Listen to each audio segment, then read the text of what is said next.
सर्वप्रथम सर्वांना श्री स्वामी समर्थ. स्वामी महाराजांच्या कृपेने तुमच्या सर्व चांगल्या इच्छा पूर्ण होत ही स्वामींचरणी प्रार्थना करते आणि आजच्या व्हिडिओला सुरुवात करते. 22 ऑगस्ट 2024ला येत्या गुरुवारी संकष्ट चतुर्थी आलेली आहे. दर महिन्याची आपण संकष्ट चतुर्थी करतो, आपल्या गणपती बाप्पाची सेवा करतो. पण श्रावणात जर तुम्ही गणपती बाप्पाची संकष्ट चतुर्थीला सेवा केली, उपाय केले तर अतिशय फलदायी ठरणार आहे. श्रावण महिना महादेवांचा अतिशय प्रिय महिना आहे आणि ज्या घरात शिवशंकरांचे पुत्र, गौरी मातेचे पुत्र या बाळाची म्हणजे गणपती बाप्पाची जर पूजा सेवा केली जाईल, त्यांच्यावर संपूर्ण शिव कुटुंबाची भरभरून कृपा होईल. माता गौरीबरोबर शिवशंकरजी अतिशय प्रसन्न होईल. आपण तर दर सोमवारचं व्रत करतो महादेवांना प्रसन्न करण्यासाठी, पण येत्या संकष्ट चतुर्थीला सुद्धा गणपती बाप्पाला प्रसन्न करून घ्या, म्हणजे आपोआपच गौरी माता आणि शिवशंकरजी सुद्धा तुमच्यावर प्रसन्न होतील. संपूर्ण शिव कुटुंबाची तुमच्यावर भरभरून कृपा होईल. तर येत्या 22 तारखेला संकष्ट चतुर्थी आलेली आहे आणि आपण श्रावण महिनाभर जीवतीचे पूजन सुद्धा करतो आपल्या लेकरा बाळांच्या सुख शांतीसाठी. आणि या दिवशी बृहस्पती पूजन सुद्धा आलेले आहे. म्हणून महिलांनो, असे काही उपाय करा जेणेकरून तुमच्या घरातील सर्व अडचणी, दुःख, दारिद्र्य, संकट, काही नजरबाधा झालेली असेल मुलांना, सर्व नाश पावली पाहिजे आणि तुमच्या मुलाबाळांची संपूर्ण कुटुंबाची भरभरून प्रगती झाली पाहिजे, असे उपाय सांगत आहे. तर या दिवशी आपण गणपती बाप्पाची विधिवत पूजा करायची आहे. अत्यंत फलदायी ठरणार आहे. पूजा करताना तुम्ही लाल रंगाचे वस्त्र जर घालून पूजा केली खूप शुभ ठरणार आहे. या दिवशी आपल्या गणपती बाप्पाला अथर्व शीर्ष बोलत किंवा ऐकत तुम्ही बाप्पाला अभिषेक घालायचा आहे. आणि तुम्हाला अथर्व शीर्ष नाही बोलता आलं, तुम्ही यूट्यूबवर ऐकलं तरीही चालेल, पण आपल्या मुखाने ओम गणपते नमः, ओम गणपते नमः हा मंत्र जपत आपल्या गणपती बाप्पाला आधी स्वच्छ पाण्याने, नंतर दुधाने किंवा पंचामृताने, पुन्हा स्वच्छ पाण्याने असा अभिषेक घालायचा आहे. आणि ते तीर्थ आपल्या मुलांना 2 चमचे का होईना नक्की प्यायला द्या. प्रत्येक आईने हा उपाय करायचा आहे. कितीही मुलाची मती म्हणजे मुलांची बुद्धी जर काहीच अभ्यास वगैरे करत नसतील, मुलं वाईट मार्गाला जात असतील, हट्टी असतील, चिडचिडी असतील, तापट स्वभावाचे असतील, तुमचं ऐकत नसतील, तुमचा नेहमी अपमान करत असतील, तर प्रत्येक आईने हा उपाय करायचा आहे. मुलं लहान असो मोठी असो, गणपती बाप्पाला अभिषेक घातलेलं तीर्थ 1 चमचा भर का होईना तीर्थ आपल्या लेकरांना प्यायला द्या. श्रावण महिना चालू आहे, तुम्ही मांसाहार वगैरे करत नसाल आणि या दिवशी तर गुरुवार आलेला आहे, 2 चमचे तीर्थ तुम्ही माठात पिण्याच्या पाण्यात टाकून दिलं तरीही चालेल. सर्वांनी तीर्थ प्यायचं आहे 2 चमचे का होईना. या दिवशी गणपती बाप्पाला आपल्याला तांदूळावर किंवा आपल्या दुर्वा खूप म्हणजे पाऊस पडतोय, तुम्हाला छान हिरव्यागार दुर्वा मिळून जातील कुठं पण. तुम्ही छान दुर्वांची रास करा किंवा तांदळाची रास करा. तांदूळ ठेवा मूठभर, त्यावर हळदी कुंकू टाका आणि त्यावर गणपती बाप्पाला छान विधिवत आपल्याला स्थापन करायचं आहे. या दिवशी गणपती बाप्पाची जेवढी जमेल तेवढी सेवा करा. श्रावण महिना आहे, दर संकष्ट चतुर्थीला आपण करतो, पण श्रावण महिन्यात केलेली सेवा खूप फलदायी ठरत असते. तर या दिवशी आपल्याला गणपती बाप्पाला विराजमान करायचं आहे, ते म्हणजे तांदळाच्या राशीवर किंवा आपल्याला दुर्वांवर. तुम्ही तांदळाची रास केली तरी चालेल. दुसऱ्या दिवशी ते तांदूळ तुम्ही पक्ष्यांना वगैरे घालू शकता किंवा त्या तांदळाची गोड खीर वगैरे तुम्ही केली आणि त्याचा नैवेद्य पुन्हा गणपती बाप्पाला दाखवला, तुमच्या घरात सर्व काही गोडच बातम्या येत राहतील. सर्व काही तुमच्या मनासारखंच घडेल. हा सुद्धा उपाय म्हणा, सेवा म्हणा, पण नक्की करा. तर आईने आता बाप्पाला 1 जास्वंदाचं फूल व्हायचं आहे. 21 दुर्वांची जुडी स्वतःच्या हाताने बनवा. घरात प्रत्येक जण असेल, 4 जण असतील, 4 जुड्या बनवल्या तरीही चालेल किंवा 1 जुडी आईने अर्पण केली तरीही चालेल. स्वतःच्या हाताने 21 दुर्वा आपल्याला बनवायचे आहे. आणि दुर्वांची जुडी कधी पण अशीच वाहू नका. तर त्या दुर्वांच्या जुडीला विवाहित असतील, विवाहित महिला पुरुष असतील, त्या दुर्वांच्या जुडीला तुम्हाला हळदी कुंकू लावून ती दुर्वांची जुडी अर्पण करायची आहे. आता श्रावण महिना सुरू आहे. आता लग्न कार्य तर होत नाही, पण लग्नाची बोलणी मात्र आपण करू शकतो. लग्न कार्यात अडथळे येत असतील तर काय करायचं, या दुर्वांच्या जुडीला स्वतःच्या हाताने दुर्वा तयार करा. आईवडिलांनी केल्या तरी चालेल. मुलगा मुलगी असेल घरात हजर तर मुला मुलीने त्या दुर्वांची जुडीला हळद लावायची आहे फक्त. आणि गणपती बाप्पाला इच्छा बोलून घ्या, माझं लवकरात लवकर लग्न जुळून येऊ दे, लग्न कार्यातील काही अडचणी असतील त्या दूर होऊ दे, नष्ट होऊ दे. आणि कुंडलीत काही अडी अडचणी येत असतील विवाहातील कुंडलीत तर त्यासुद्धा अडचणी दूर होऊ दे आणि योग्य ठिकाणी योग्य मुलाशी विवाह जुळून येऊ दे. असं बोलून, इच्छा बोलून आपल्याला ती दुर्वांची जुडी हळद लावून अर्पण करायची आहे. मुलगा किंवा मुलगी किंवा आई वडिलांनी हा उपाय केला तरीही चालेल. श्रावण महिना आहे, लगेच तुमचं लग्न ठरून येईल चांगल्या योग्य ठिकाणी. हा उपाय सुद्धा करायचा आहे. गणपती बाप्पाला या दिवशी आपल्याला जास्वंदाचं फूल अर्पण केल्यानंतर हातात महिलांनी अख्खे 21 तांदूळ घ्यायचे आहे. 21 तांदूळ घ्यायचे, त्याला थोडंसं हळदी कुंकू कोरडंच लावून घ्यायचं आहे. आणि उजव्या हातात ते 21 तांदूळ हातात घेऊन मुलांविषयी असू दे, घराविषयी, पतीविषयी, स्वतःविषयी कुठलीही इच्छा असू दे, ते 21 तांदूळ हातात घेऊन तुमची इच्छा बोलायची आहे. 21 वेळा मंगलमूर्ते विघ्नहरा दुरितनाशका कृपा करा, मंगलमूर्ते विघ्नहरा दुरितनाशका कृपा करा हा मंत्र जपत 21 वेळा हा मंत्र जपायचा. आणि त्या अक्षता तुम्हाला त्या जास्वंदाच्या फुलावर गणपती बाप्पाला अर्पण करायचे आहे. खूप छान उपाय आहे. कुठलीही इच्छा असू दे, अवघड इच्छा पण लगेच पूर्ण होईल. एका तासात तुम्हाला रिझल्ट दिसून येईल. गणपती बाप्पा लगेच तुम्हाला पावतील आणि सर्व इच्छा तुमच्या पूर्ण करण्यासारखा हा उपाय आहे. 21 अक्षता गणपती बाप्पाला. 21 अक्षता घेताना चांगल्या बघून घ्या, तुटलेली फुटलेली एक पण घेऊ नका, चांगल्या बघून घ्या.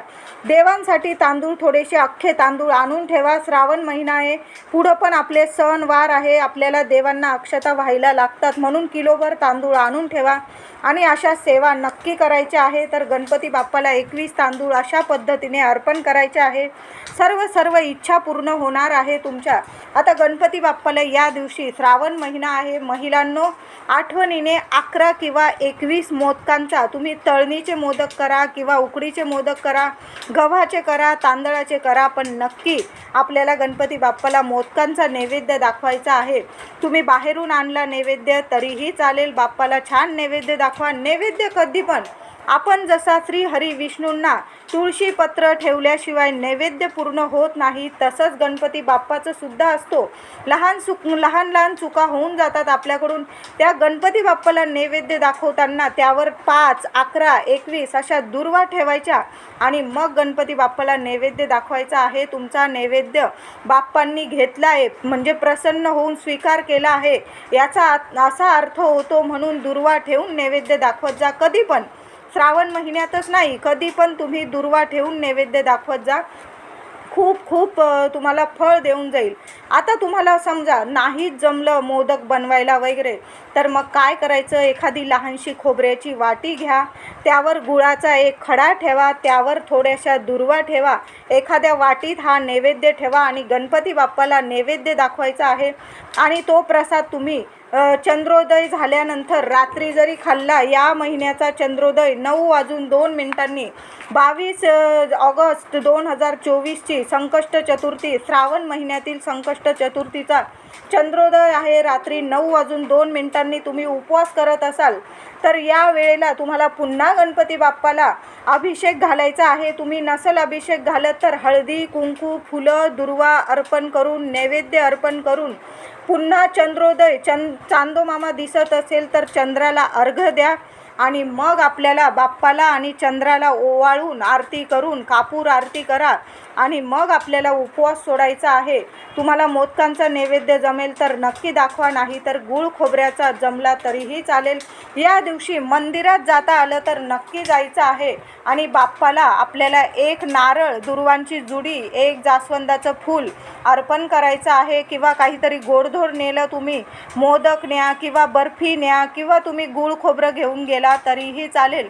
नक्की मंदिरात जा. मुलांकडून सुद्धा या दिवशी अथर्व शीर्षाचं पठण, 1 वेळा गणपती स्तोत्र, 1 वेळा अथर्व शीर्ष, 1 माळ आपल्या श्री स्वामी समर्थ महाराजांची नक्की करायची आहे. साधी सोपी सेवा, पण चुकवू नका.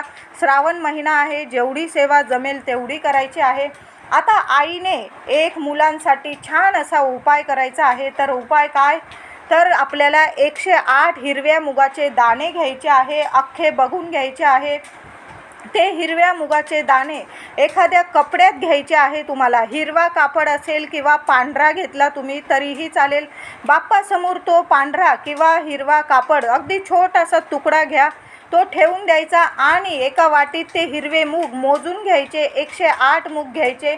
1 मूग घ्यायचा ओम गण गणपते नमः, दुसरा मूग घ्यायचा ओम गण गणपते नमः. असं 108 मूग तुम्हाला 108 वेळा ओम गण गणपते नमः गणपती बाप्पाचा आवडता मंत्र बोलत गणपती बाप्पाला ते हिरवे मूग अर्पण करायचे आहे. आणि ती पोटलीसारखी म्हणजे ते गाठोडी बांधून घ्यायची आहे. बाप्पाजवळ थोड्या वेळ ती गाठोडी ठेवून द्यायची आणि तुमचे मुलं जेव्हा झोपतात रात्री उशाखाली ती पोटली ठेवून द्यायची आहे, मुलांच्या उशाखाली. नंतर दुसऱ्या दिवशी आंघोळ झाल्यानंतर ती पोटली काढायची आणि बाप्पाची आधी पूजा करून घ्यायची आणि ती पोटली घेऊन गणपती मंदिरात जायचं आहे. शुक्रवार रोजी 23 ऑगस्ट 2024ला गुरुवारी उपाय घरी करायचा आणि तो उपाय केव्हा पूर्ण होईल? तर दुसऱ्या दिवशी शुक्रवारी 23 ऑगस्टला हा उपाय पूर्ण होणार आहे. ती पोटली घेऊन गणपती मंदिरात जायचं आहे. जाताना दुर्वा, फुलं आपल्याला ती पोटली बरोबर घेऊन जायची आहे. गूळ खोबरं घेऊन जा बाप्पाला नैवेद्यासाठी. आणि ती पोटली इच्छा बोलून घ्या की माझ्या मुलांची प्रगती होऊ दे, नोकरीत, अभ्यासात, सर्व ठिकाणी यश मिळू दे, प्रगती होऊ दे. माझ्या मुलांवरील संकट, इडापिडा दूर होऊ दे, नष्ट होऊ दे. विघ्न असतील, संकट असेल, बाप्पा तुम्हीच दूर करा आणि कायम पाठीशी उभे राहा. गणपती बाप्पाला साकडं घाला आणि ती हिरव्या मुगाची पोटली बाप्पाच्या चरणी अर्पण करायची आहे.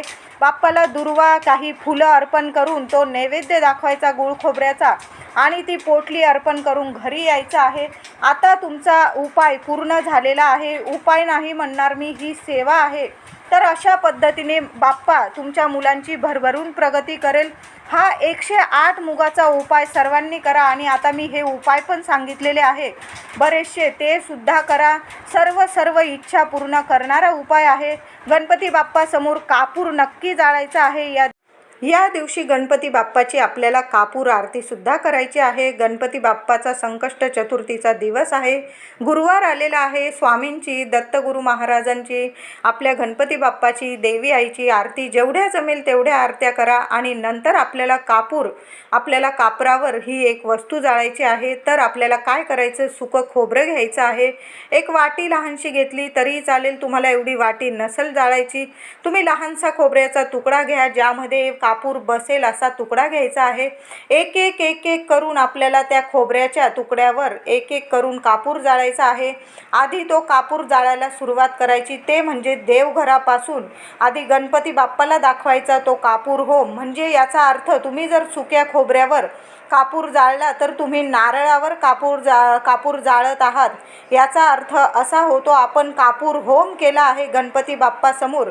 याचा अर्थ असा होतो नावाला सुद्धा नकारात्मकता उरत नाही, पितृदोष उरत नाही, पितृसुद्धा शांत होतात अशा कापूर होमाने. तुम्ही जर सुक्या खोबऱ्यावर त्या धुराने सुद्धा पितृदोष शांत होतात.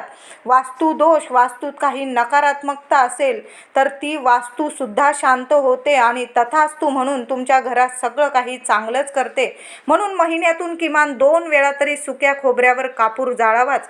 आणि संकष्ट चतुर्थीला तुम्ही बाकी काही नाही जाळलं कापरासोबत तरीही चालेल, पण सुक्या खोबऱ्यावर कापूर नक्की जाळा. संपूर्ण घरात कान्या कोपऱ्यात हा कापूर फिरवायचा आहे. शत्रुपीडा असेल, कोणी विनाकारण त्रास देत असेल, आपली मुलं थोडी प्रगती करायला लागली, आपलं चांगलं व्हायला लागलं, आपण 2 वस्तू घेतल्या, घरात चांगलं झालं आपल्या, तरीही शत्रू असतात. आपल्याला दाखवतात तोंडावर चांगलं गोड, पण असतं त्यांच्या मनात वाईट. म्हणून अशा शत्रूंना सुद्धा गुडघे टेकायला लावेल असा हा उपाय आहे. म्हणून तुम्ही अशा पद्धतीने सुक्या खोबऱ्यावर कापूर नक्की जाळा महिलांनो. खूप छान उपाय आहे, तुम्हाला काहीही लागणार नाही. कापुराचा हा धूर संपूर्ण घरात फिरवा. नंतर तो कापराचं भांडं आपल्या मुख्य दारात उंबरठ्यावर मध्यभागी ठेवून द्या. बघा किती छान रिझल्ट देऊन जाईल. नकारात्मकता दूर होईल, पितृदोष दूर होईल, वास्तुदोष दूर होईल, मुलांना लागलेली नजर बाधा इडापिडा सुद्धा दूर होईल आणि आपल्या घरात सगळं काही छानच होणार आहे. सगळं काही आनंददायी होणार आहे. लक्ष्मी माता टिकून राहील, आनंदाने प्रवेश करेल आणि तुमच्या घरात अखंड वास करेल. या धुराने लक्ष्मी मातेबरोबर गणपती बाप्पा प्रसन्न होईल. आपल्या गणपती बाप्पाची कृपा जर तुम्हाला पाहिजे असेल तर या श्रावण महिन्यातील संकष्ट चतुर्थीला अशा पद्धतीने कापूर होम नक्की करा आणि बाप्पाला नक्की खुश करून घ्या. आता मी बरेचसे उपाय सांगितले, त्यातला एक तरी नक्की करा. आपल्या मुलाबाळांची भरभरून प्रगती होईल. व्हिडिओ आवडला असेल लाईक करून सर्वांना शेअर करा. चॅनलला कृपया सबस्क्राईब करा. धन्यवाद.